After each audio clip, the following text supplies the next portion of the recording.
के जीवन में माता पिता का बहुत बड़ा स्थान है, क्योंकि माँ से हमको जन्म मिलता है।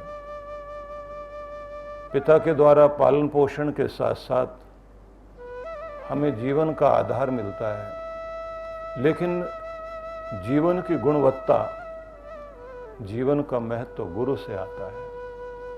इसलिए प्रत्येक व्यक्ति के जीवन में ऐसा माना जाता है कि हर एक के दो जन्म होते हैं। एक जन्म वह है जो माता पिता के द्वारा मिला, लेकिन दूसरा जो जन्म है वो गुरु से प्राप्त होता है। और जो दूसरा जन्म है उसी से व्यक्ति को द्विज कहा जाता है। द्विज शब्द केवल ब्राह्मण के लिए आए ऐसा नहीं है। कुछ लोगों ने ऐसा कर लिया है कि 3 वर्णों के लिए, ब्राह्मण, क्षत्रिय, वैश्य, तीनों के लिए तो द्विज शब्द का प्रयोग है, शूद्र के लिए नहीं है। बात तो यही है कि ये केवल उस वर्ग के लिए है जिसने भी गुरु के द्वारा दूसरा जन्म ग्रहण कर लिया। इसलिए हम लोग ये देखते हैं कि पहला जन्म माता पिता के द्वारा मिला, वो शरीर का जन्म है। लेकिन जब हमारा मन, हमारी बुद्धि, हमारा आत्म स्वरूप दूसरी तरह से जागृत हो जाता है, हम इस संसार के मध्य में रहते हुए योग्य बनते हैं।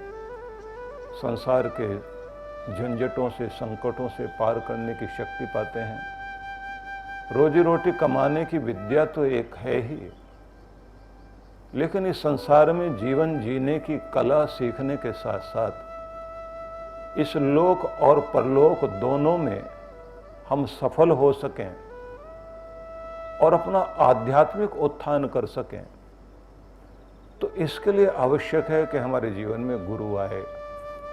ये शब्द जो द्विज है, जो दूसरा द्विजन्मा, द्विज का अर्थ ही है द्विजन्मा, जिसके 2 जन्म हुए हों।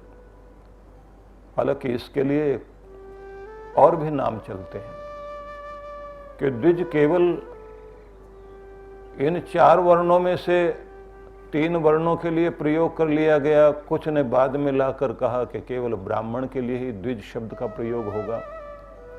लेकिन द्विज पक्षी भी है, द्विज दांत भी है।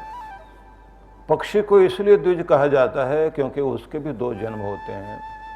एक जन्म अंडे के रूप में वो धरती पर आता है, दूसरा जन्म तब होता है जब वो अंडे से बाहर जन्म लेता है। इसलिए उसके 2 जन्म होते हैं। हमारा जो दांत है इसके भी 2 जन्म हैं। पहले जो दांत हमें मिलते हैं वो कच्चे दांत होते हैं, दूध के दांत होते हैं, वो पूरे जीवन नहीं चलते। उसके बाद दूसरे जो दांत आते हैं वही आपके जीवन भर साथ निभाते हैं, उसी से आपका पूरा जीवन चलता है। इसी तरह से ये कहा जाता है कि जो माता पिता से जन्म मिल गया तो पैदा तो हो गए आप। कुछ लोग कड़वे शब्द बोला करते हैं कि माँ बाप ने इसको पैदा करके छोड़ दिया, संस्कार नहीं दिए, विद्या नहीं दी, शिष्टाचार नहीं दिया, मैनर्स नहीं है, दुनिया में कैसे रहना चाहिए ये नहीं इसको आता। तो वो जो बात कही जाती है वो कड़वे शब्द इस बात को दर्शाते हैं कि इस व्यक्ति ने दूसरा जन्म धारण नहीं किया। तो इसलिए ये ध्यान रख लीजिए कि प्रत्येक के जीवन में गुरु का बहुत महत्व है। जिन लोगों के जीवन में भी गुरु की प्राप्ति हुई, उन्हें इस बात का ध्यान रखना है कि क्या हमारा दूसरा जन्म हुआ या नहीं हुआ।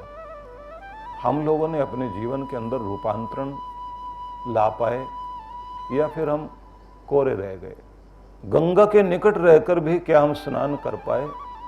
हम जहाँ हैं समृद्धि के खजाने पर बैठे हैं, क्या हमारे भीतर की दरिद्रता गई, हम अपने आप को समृद्ध कर पाए। इसलिए गुरु का होना और गुरु के द्वारा अपने अंदर के दीप को जला पाना, ये बड़ा महत्वपूर्ण है।